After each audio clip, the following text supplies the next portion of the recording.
ध्यान दबा, हम थोड़ा सा घूम घूम के बताबो, ठीक रहता नहीं? ठीक रहता नहीं रहता? सब खुश है? सब कोई खुश है ना? आप लोग सभी लोग? हम आप लोग से चाहेंगे, कुर्सी है, बैठिए, आइए अंदर आइए।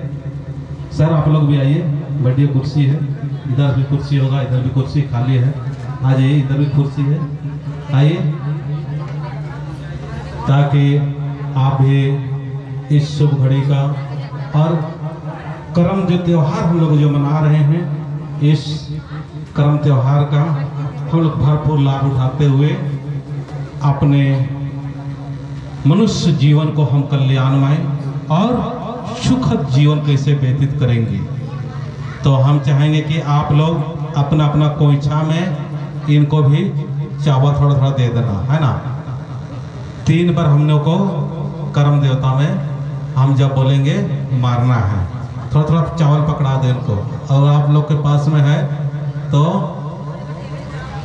बीच बीच में हम कहानी में रुकेंगे, है ना, उस समय मारने के लिए बोलेंगे। ले लो आप लोग, वही चावल ले लो, आप लोग भी ले सकते हैं, ले दो भैया, दो दे दो। एक खान रहा दे, एक खान बंद कर दोगे। कैसे और क्यों और कब से हुआ, इस चीज को थोड़ा सा हम लोग जानेंगे। और आप सभी लोगों ने करम पूजा क्यों मनाते हैं, इसका आप लोग सुने भी होंगे, अध्ययन भी किए होंगे, पढ़े भी होंगे, पर इतना इतिहास पुराना है, इतना इतिहास पुराना है कि अंतर आएगा। थोड़ा सा आप लोग को जो बताऊंगा उसमें भी थोड़ा सा अंतर आएगा। तो चलिए शुरू करते हैं। जय करम राजा, जय करम राजा, जय करम राजा। तो ध्यान से सभी लोग सुनना। जब मनुष्य का जन्म होता है, सब ध्यान दे बच्चे लोग, काम आएगा आप लोग को। जब मनुष्य का जन्म होता है उस समय ही प्राकृतिक से ओत प्रेत होके, प्राकृतिक से ही जो स्वभाव है उस स्वभाव के अनुसार हमारा जो जन्म होता है, उसी समय कर्म भी और धर्म भी दोनों का दोनों साथ ही प्राकृतिक प्रदत्त होता है। प्राकृतिक के माध्यम से हमें उसी जन्म के समय में, जब हम लोग माँ के गर्भावस्था में रहते हैं उस समय, और जब गर्भ से हम लोग बाहर निकलते हैं उस समय भी हम लोग का कर्म और धर्म दोनों ही साथ धर्मेश से, उस परम शक्ति से हम लोग लेके आते हैं। इसीलिए ये जो कर्म त्योहार मना रहे हैं, इस कर्म त्योहार मनाने के लिए जो हमारे पूर्वज थे बहुत महान थे, छोटा मोटा नहीं, हम लोग यहाँ पर स्थापित करके कर्म का पूजा किए और इस आशीर्वाद ले रहे हैं। और आशीर्वाद लेने के साथ साथ हम लोग कहानी भी जान रहे हैं कि ये कहानी क्यों और क्यों कर्म मना रहे हैं।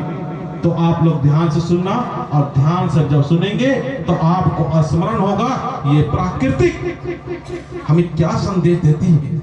आज प्राकृतिक अनुसार स्वभाव नहीं होने के कारण, प्राकृतिक अनुसार हमारी हाव भाव नहीं होने के कारण आज आपस में एक दूसरे का बट गए हैं, एक दूसरे को समझ नहीं पा रहे हैं कि ये एक विश्व हमारा एक परिवार है। हम विश्व के जितने भी मानव जाति के लोग हैं सभी एक परिवार के लोग हैं।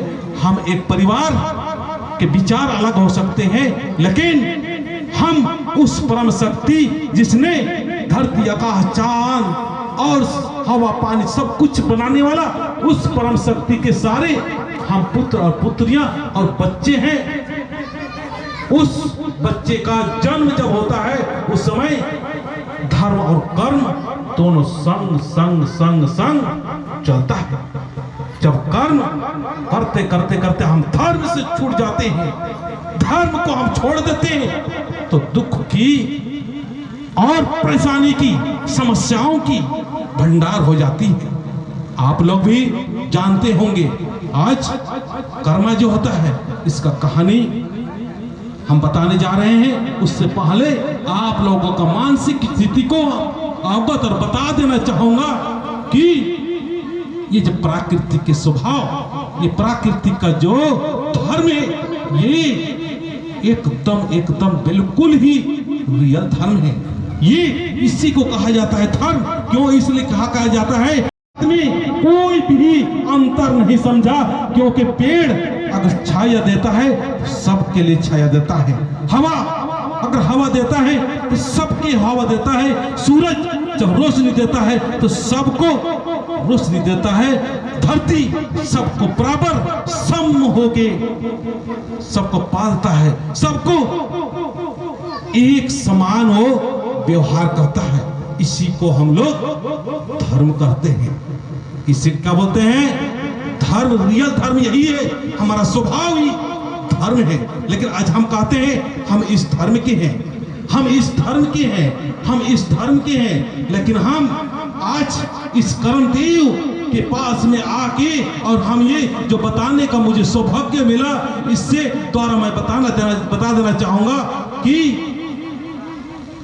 वो जो धर्म है एक तरह से कहा जाए वो पंथ है। जो कहते हैं कि मेरे धर्म में आओ, मेरे धर्म ये है, मेरे धर्म में वो रियल नहीं है। स्वयं का एक धर्म होता है। प्रत्येक इंसान का, प्रत्येक व्यक्ति का एक स्वयं का धर्म होता है। प्राकृतिक के अनुसार वही रियल धर्म है। बाकी जो है वो एक दल है, एक पार्टी है, एक संप्रदाय है। उसको हम रियल में देखा जाए तो पार्टी एक भीड़ होता है। लेकिन ये जो आज प्राकृतिक का जो आज कर्म त्योहार है, इस महान पूजा ये संदेश दे रहा है कि हमारे पास सब सम है, सब बराबर है, किसी के साथ में भेदभाव नहीं करना है, ये हमें बताती है। चलिए एक बार आगे कहानी बताने से पहले एक बार जय कर्मदेव बोल के मार दो।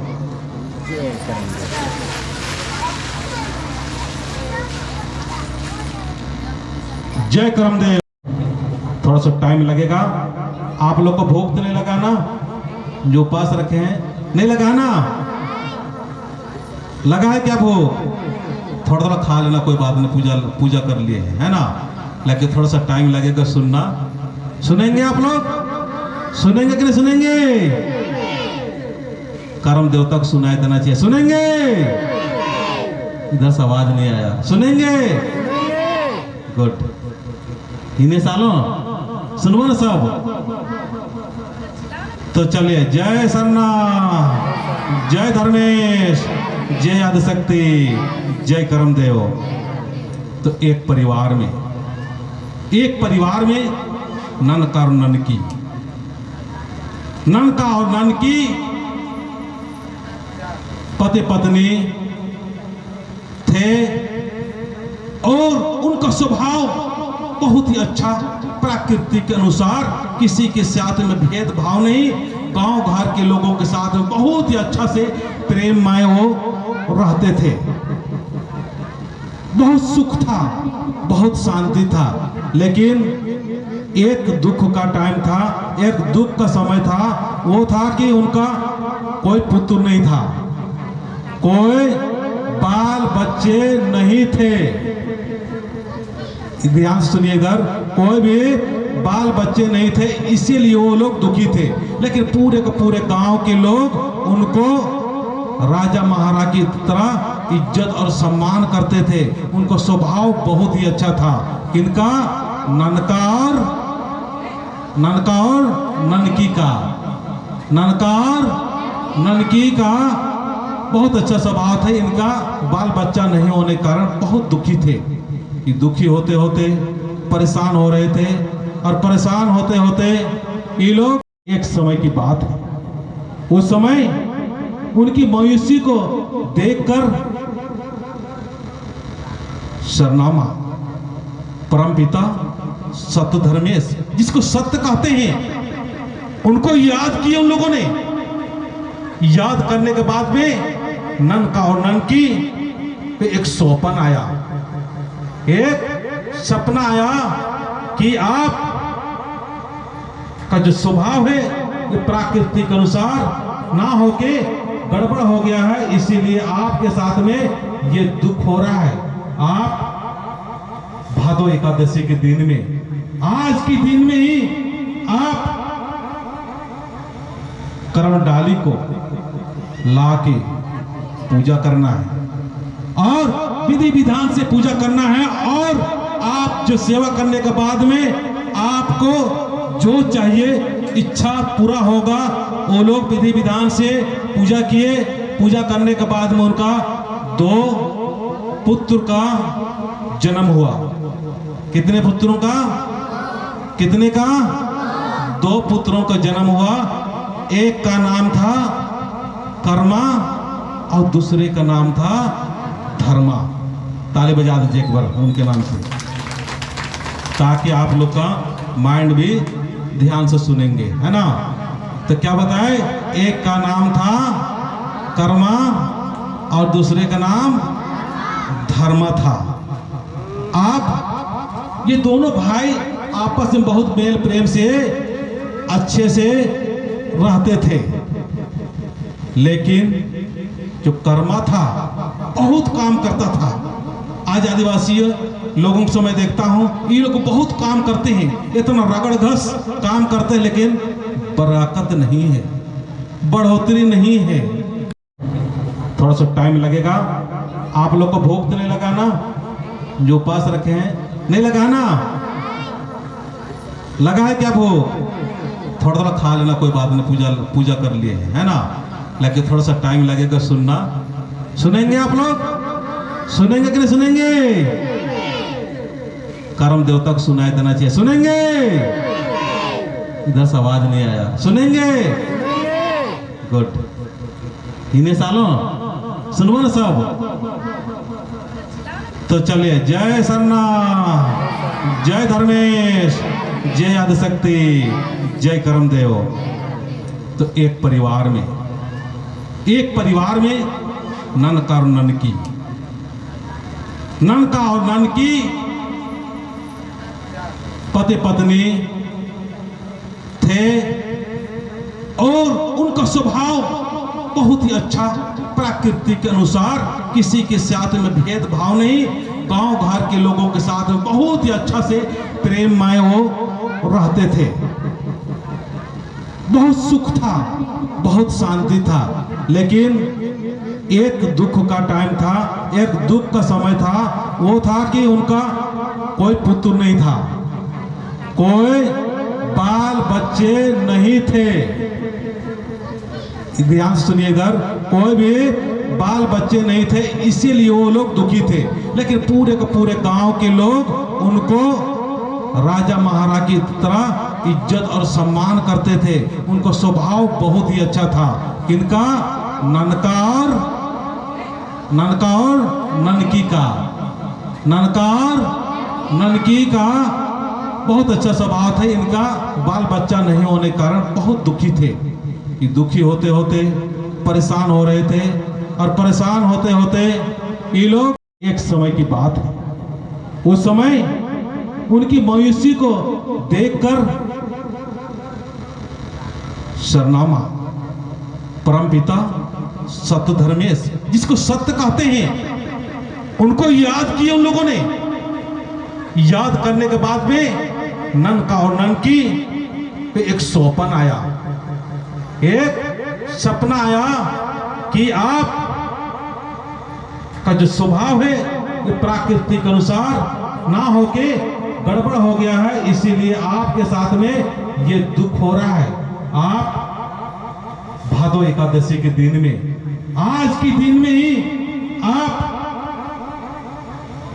कर्म डाली को लाके पूजा करना है और विधि विधान से पूजा करना है, और आप जो सेवा करने के बाद में आपको जो चाहिए इच्छा पूरा होगा।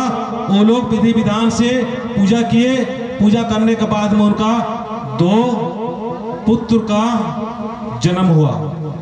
कितने पुत्रों का? कितने का? 2 पुत्रों का जन्म हुआ।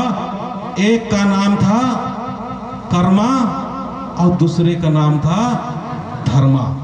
ताली बजा दीजिए एक बार उनके नाम से, ताकि आप लोग का माइंड भी ध्यान से सुनेंगे, है ना। तो क्या बताए? एक का नाम था कर्मा और दूसरे का नाम धर्मा था। आप ये दोनों भाई आपस में बहुत मेल प्रेम से अच्छे से रहते थे, लेकिन जो कर्मा था बहुत काम करता था।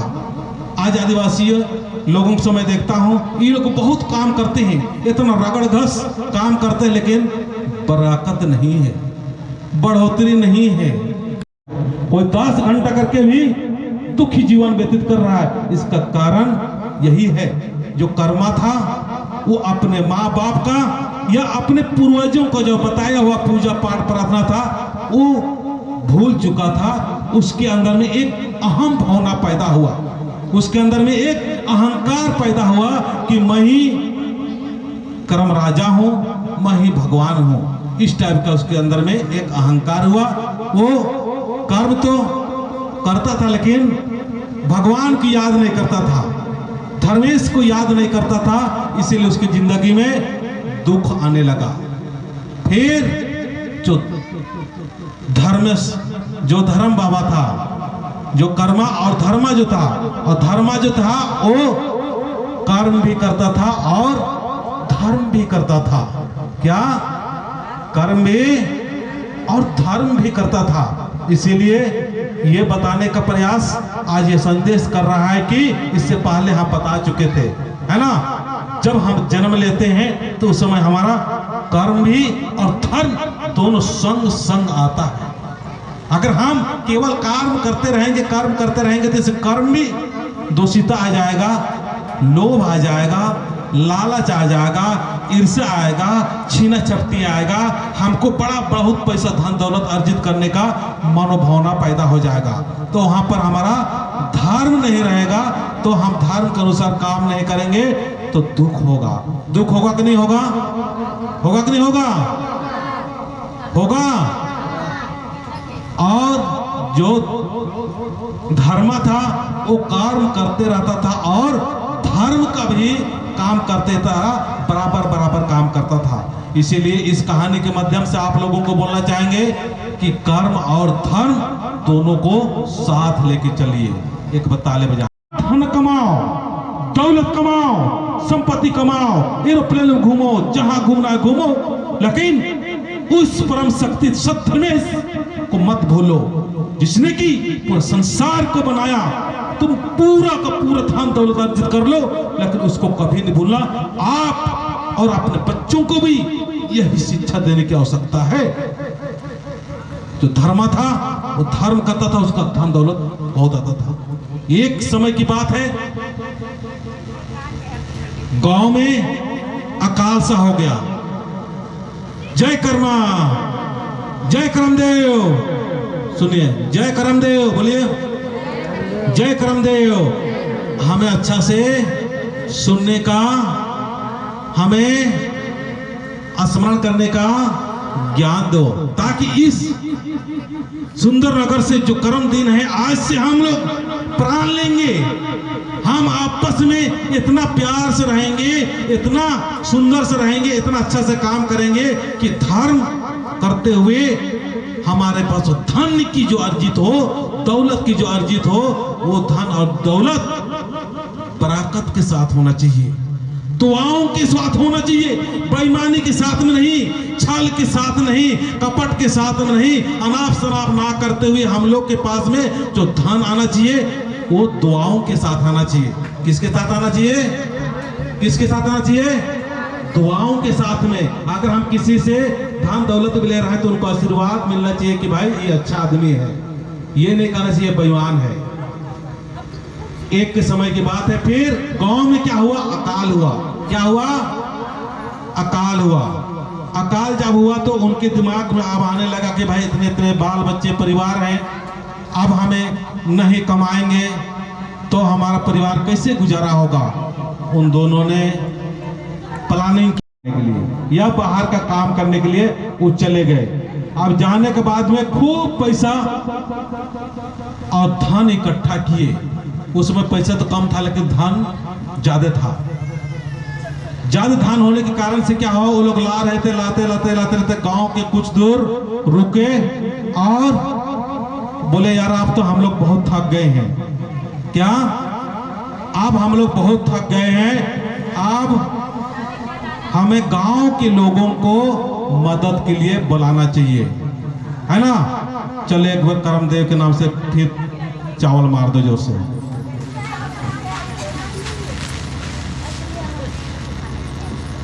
जय करमदेव, जय करमदेव। फिर गांव के लोगों को वो लोग बुलाने का प्लानिंग किए और बुलाने के लिए किसी अनजान आदमी को भेज दिए कि ऐसे ऐसा बात है कि कर्मा और धर्मा दोनों आ रहे हैं, बहुत सारा धन दौलत लेके उनको लाने के लिए आओ, उनको परसते हुए लाओ बोल के।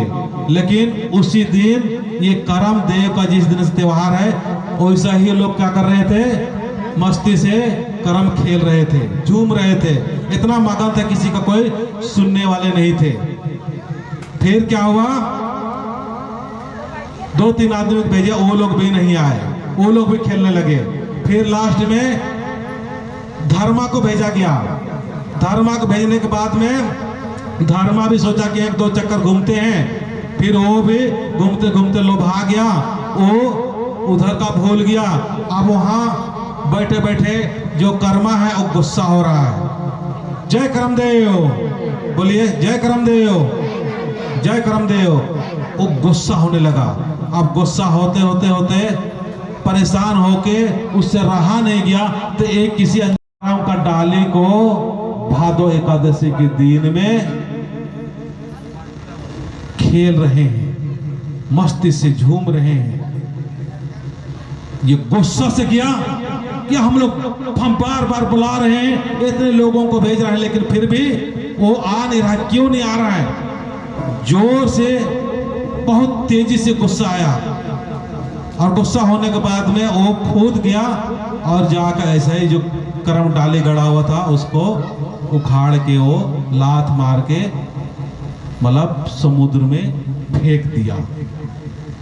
अब फेंकने के बाद में उसके जीवन में दुख आने लगा। क्या होने लगा, उसके जीवन में दुख होने लगा, समस्याएं होने लगा। वो कितना भी काम करता था लेकिन उसके बरकत नहीं होता था, बढ़ोतरी नहीं होता था।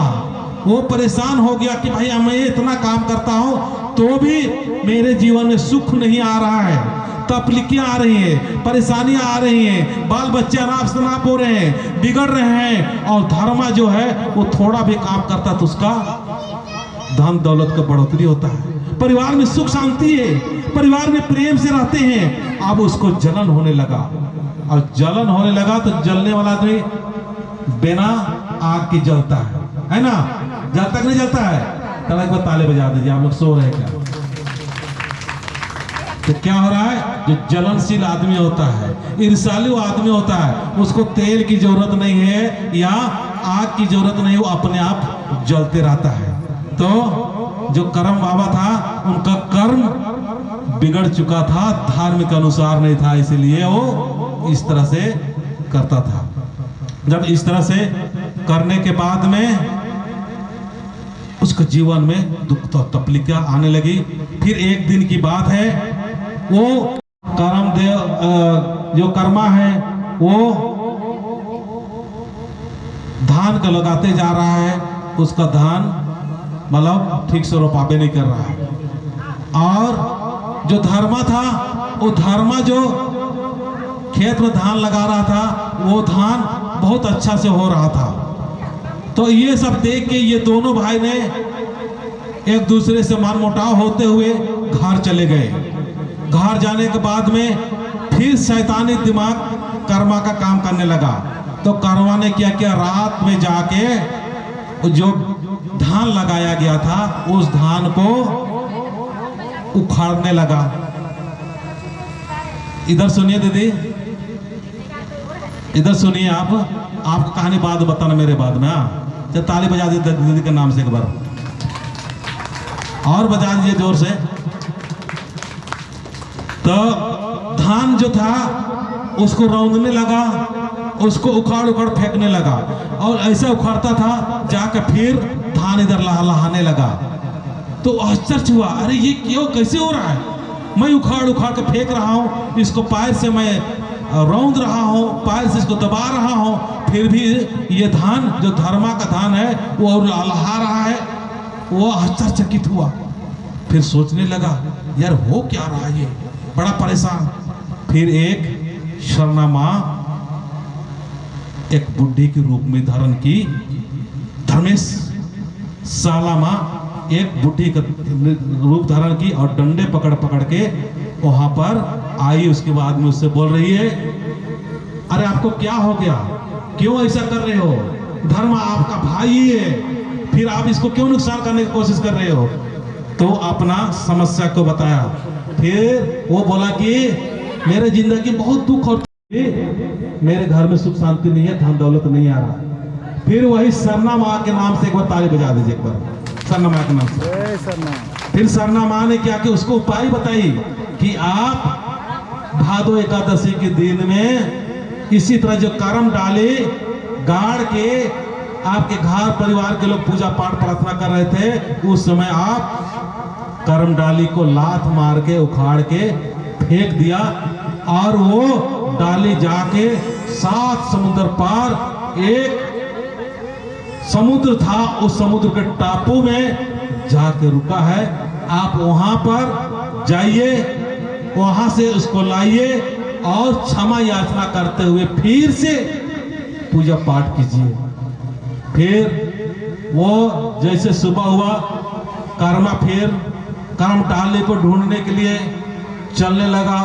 चलते चलते चलते चलते एक व्यक्ति मिला, उसका सिर में बहुत फोड़ा फुंसी था, कांटा टाइप का था। तो उसको पता चला कि भाई कर्मा तुम कहाँ जा रहे हो? तो बोला यार ऐसा ऐसा बात है, इसीलिए मैं जा रहा हूँ समस्या का हल ढूंढने के लिए। उसने बोला कि ठीक है, मेरा भी एक समस्या है, कितना भी पूजा पाठ प्रार्थना करते हैं तो भी मेरी जिंदगी में फोड़ा फुंसी ये समाप्त नहीं हो रहा है, इसका उपाय पूछना। फिर आगे जा रहा है, आगे जाते जाते फिर उसको भूख प्यास लग रहा है तो पानी पी रहा है। ऐसा करके क्या कर रहा है, पानी पी रहा है, तो पानी में कीड़ा और कीड़ा दिखाई दे रहा है, पानी भी नहीं पी रहा था, पी नहीं पा रहा था। फिर वहां से आगे बढ़ा बिना पानी पिए, फिर उसको भूख लग रहा था, लगा कुछ ना कुछ खाएंगे। तो गुलेल या गुलेल बोलते हैं, गुलेल जानते हैं ना, जानते कि नहीं जानते आप लोग? तो गुलेल मिला, आप दिखाई दिया, उसको तोड़ा और देख रहा है खोल के, तो उसमें कीड़ा ही कीड़ा है ना, कीड़ा ही कीड़ा, उसको भी नहीं खाने से। फिर एक समुद्र के सामने पहुंचा, फिर टापू में जाने के लिए सोचने लगा, तो मदद तो चाहिए है ना, अब क्या करे? वहां बैठ के वो परेशान हो रहा, तो एक मगरमच्छ था, वो मगरमच्छ ने उसका पीड़ा को समझा और उसको मदद करने के लिए सोचा, और बोला कि ठीक है मैं आपका मदद कर दूंगा, वहां तक तो पहुंचा दूंगा, लेकिन मेरे पीठ में पेड़ उग आया है, इस पेड़ का समाधान क्या है, इसको पूछ के आना। तो बोला ठीक है, हमें मदद कर दो। गया, फिर वहां से क्षमा याचना किया, वहां से डाली को फिर उठा के वो कछुए के माध्यम से आया, और उसका मदद से कछुआ का जो पेड़ था वो अपने आप टूट के गिर गया। चलिए एक बार फिर चावल छिड़क दो एक बार।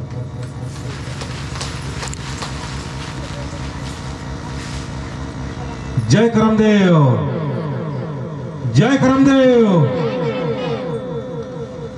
फिर वहां से आया, आने के बाद में जितना जितना समस्या था सबका समस्या बता दिया है ना, बहुत लंबा कहानी है, तो इसको कभी हम फुर्सत से बताएंगे। अभी थोड़ा सा खेलना उलना भी, भूख भी लगा होगा इनको ना। फिर उन लोगों ने इसी तरह से भादो एकादशी के दिन में बढ़िया से रीति रिवाज से पूजा पाठ किया और प्रार्थना किए। उनका जो दुख था वो धीरे धीरे धीरे धीरे क्या होने लगा, समाप्त होने लगा। तो इस तरह से हम सभी को जानना है कि धर्म के साथ साथ में हमको कर्म करना है, लेकिन कर्म करते करते धर्म को भी नहीं भूलना है। यही हमारा जो कर्म का जो कहानी है, ननका और ननकी। और तो और काफी बड़ा कहानी है। अगर किसी को कोई सवाल पूछना है या कुछ है तो मैं यहीं पर हूँ, आप लोग पूछ सकते हैं। तो चलिए एक बार उठेंगे और करम देवता का जोर से जय जयकारा लगाएंगे। तो उठ जाइए आप लोग। और किसी का कोई मन्नतें हैं तो हम यहाँ खड़ा होंगे, फिर पूजा कर देंगे। जय करम राजा। सबको बोलना है। छिड़क दो जो चावल उस पर। जय करम राजा। हाथ उठा के पूरा समर्पित भाव से। हम लोग क्या है, एक हाथ से काम करते हैं, दूसरा हाथ को छोड़ देते हैं। दोनों हाथ से करना है हम लोग को। मतलब कहता है कि भगवान मेरे पास आओ तो पूरा समर्पित भाव से। जय करम देव, जय करम राजा। हंसी हंसी जय करम राजा, जय धर्मे, जय चाला, जय करम राजा।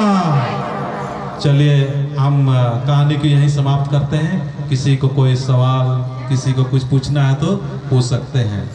जय करम राजा।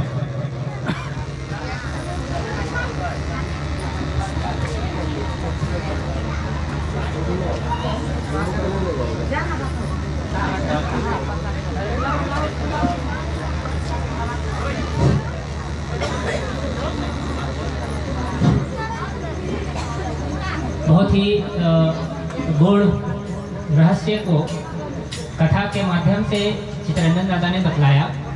अब चूँकि कर्म का ये परंपरा है कि कर्म पूजा होने के बाद कर्म बढ़ने, कर्म खेलती है, तो कर्म खेलने के लिए आप लोग तैयार हो जाएं, है ना। कर्म का झूमर खेलना है, करम राजा को जगाना है। और बाकी जितने भी लोग यहाँ पर हैं उनसे निवेदन है कि आप प्रसाद लेकर ही जाएंगे।